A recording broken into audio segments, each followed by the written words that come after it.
क्रांति गली और से बहुत बड़ी खबर आ रही है। मैं बिहार के पटना में हूँ और भाजपा के कार्यालय में हूँ। यहाँ पे 12 मंत्रियों को फिर से मौका दिया जा रहा है। यहाँ पे मेरे साथ सानू पांडे हैं, भाजपा ऑफिस में बैठे हुए। क्या लग रहा है सानू जी, कितने लोगों को नया मौका दिया गया मंत्री के लिए? देखिए, भाजपा से 12 मंत्री सामने आए हैं और जदयू से 9। भाजपा कोटे से जो मंगल पांडे हैं, पूर्व में बिहार के स्वास्थ्य मंत्री भी रह चुके हैं, उनको भी इस मंत्रिमंडल में जगह मिला है। रेणु देवी है, वो पूर्व में बिहार की उप मुख्यमंत्री थी, उनको भी जगह दिया गया है। नीरज कुमार बबलू है, वो भी है। नीतीश मिश्रा है, नितिन नवीन जो विधायक है वो भी है। जनक राम है, केदार गुप्ता है, दिलीप जायसवाल है, हरीश सहनी जो एमएलसी है।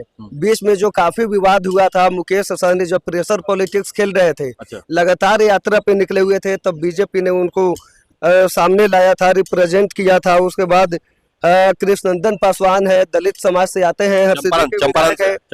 हरसिद्धि विधानसभा से आते हैं कृष्णनंदन पासवान, उनको पहला बार मंत्रिमंडल में जगह मिला है। प्रमोद कुमार का भी नाम चल रहा था, लगातार प्रमोद कुमार का नाम चल रहा था, पवन का भी नाम आ रहा था। देखिए, प्रमोद कुमार पूर्व में 2 बार मंत्री रह चुके हैं, लेकिन भाजपा ने इस बार जो मंत्रिमंडल का विस्तार किया है वो काफी चौंकाया है। अगर भाजपा और जदयू की आप तुलना करेंगे तो जदयू में पुराने जो अभी जो मंत्री बने हैं, जो 9 मंत्री आज शपथ लेंगे, वो पूर्व में मंत्री रह चुके हैं। पिछला बार जब एनडीए के साथ में नीतीश कुमार थे, उस समय में वो लगभग सभी कोई मंत्री थे, लेकिन भाजपा ने अब की बार चौंका दिया है। कृष्णनंदन पासवान पूर्व में 2 बार विधायक रह चुके हैं, अभी तीसरे टर्म में उनको भी मंत्रिमंडल में जगह दे दिया। हरीश सहनी को दे दिया, सुरेंद्र मेहता है, संतोष सिंह शामिल है। तो भाजपा जो है लगातार अपने फैसले से कहीं ना कहीं चौंकाती नजर आती है। इस बार भी मंत्रिमंडल विस्तार में भाजपा ने चौंकाया है। करीब 3-4 एमएलसी हैं, उनको मंत्रिमंडल में जगह दिया है।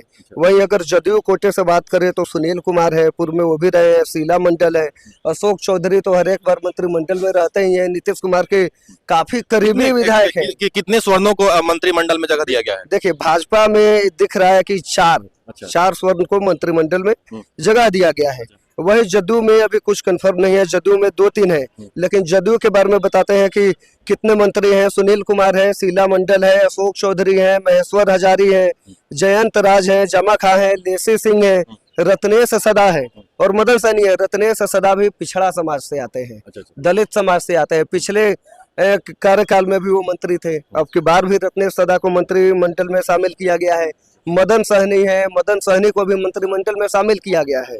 तो कहीं ना कहीं भाजपा तो चौंकाया ही है। जदयू का भी जो मंत्रिमंडल है वो भी काफी चर्चा चल रही है कि कुछ महीने पहले जो बिहार में जातीय जनगणना की गई है, आर्थिक सर्वे की गई है, उस आधार पर क्षेत्रीय रूप देख करके किस क्षेत्र में किस विधायक का कितना पकड़ है, किस जाति के लोग कितने हैं, उस हिसाब से मंत्रिमंडल की तैयारी की गई है। और कृष्णनंदन पासवान को जो अब की बार टिकट दिया गया है, दलित समाज से आते हैं। हरसिद्धि में दलित समाज काफी है, वहां से पूर्व में आरजेडी के दलित समाज से राजेंद्र राम विधायक भी रह चुके हैं। तो कहीं ना कहीं बीजेपी ने पूरे समीकरण तैयार करके और इस बार मंत्रिमंडल में इन सभी 12 लोग को भाजपा जगह दी है, 9 लोग को जदयू जगह दी है। क्या यूं कहें तो इस बार जो भाजपा जो है फूक फूक के कदम रखने का काम कर रही है? हाँ, भाजपा इस बार भाजपा को जो ये मंत्रिमंडल देखने को मिल रहा है, इस बार फूक फूक के कदम दिख रहा है भाजपा का, क्योंकि सामने लोकसभा चुनाव है।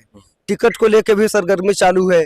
कई सूत्रों से खबर आ रही है कि बहुत ऐसे जो सांसद है जो काफी बाहुबली टाइप के हैं, या जो 5 बार 6 बार 4 बार ऐसे सांसद रह रहे हैं, उनके भी टिकट कटने की संभावना जताई जा रही है। सानू एक बात है, पशुपति पास के जो बेटे हैं प्रिंस, उनका भी नाम आ रहा था कि उनको भी एमएलसी बनाकर मंत्रिमंडल में जगह दिया जाएगा। क्या ये बातें लगातार चल रही थी, आप लगातार देख ही रहे थे?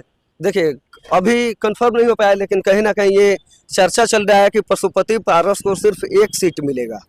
पशुपति पारस जिनके राष्ट्रीय लोक जनशक्ति पार्टी अब उनकी पार्टी की नाम हो गई है, जिस समय लोजपा 2 टुकड़ों में बटी, उनके पास 4-5 सांसद थे, अब सिर्फ 2 ही रह गए हैं।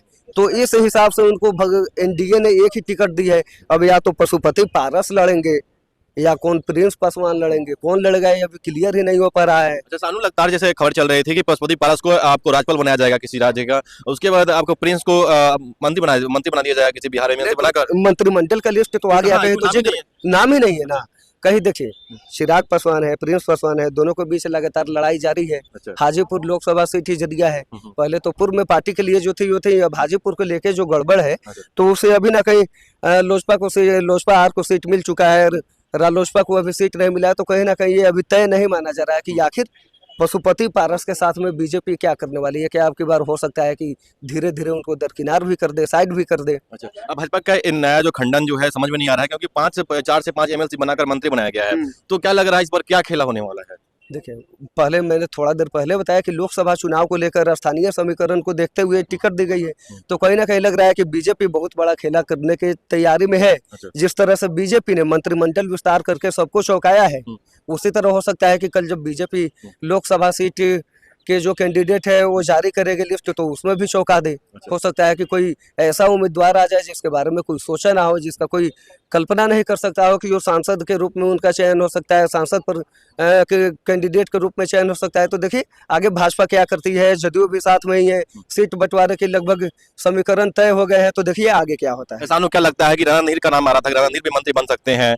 हाँ, पूर्व मंत्री रहे, लेकिन वही भाजपा है भाई। अच्छा। भाजपा चौंकाती रहती है। अच्छा। अब भाजपा में कहीं ये भी देखने को मिल रहा है कि कई लोग नाराज भी चल रहे हैं। अच्छा। मंत्रिमंडल में जगह नहीं मिला है, तो देखिए आगे भाजपा क्या करती है। तो महिलाओं की बात होती है, महिलाओं में 2 महिलाओं को यहाँ पे बिल्कुल यहाँ पे दिया गया, उनको भी मतलब भागीदारी दी गई है कि 2 महिलाओं को मंत्री बना दिया गया है। कि आपको उप मुख्यमंत्री आपको चंपारण की है, आपको एक और लेडीज है, लेसी सिंह उनका नाम है, उनको भी मंत्री बना, 2 लेडीजों को मंत्री बनाया गया है, 2 महिलाओं को। हाँ, देखिए भाजपा कोटे से रेणु देवी जो पूर्व में बिहार के उप मुख्यमंत्री भी रह चुके हैं, उनको भी अब की बार मंत्रिमंडल में शामिल किया गया है।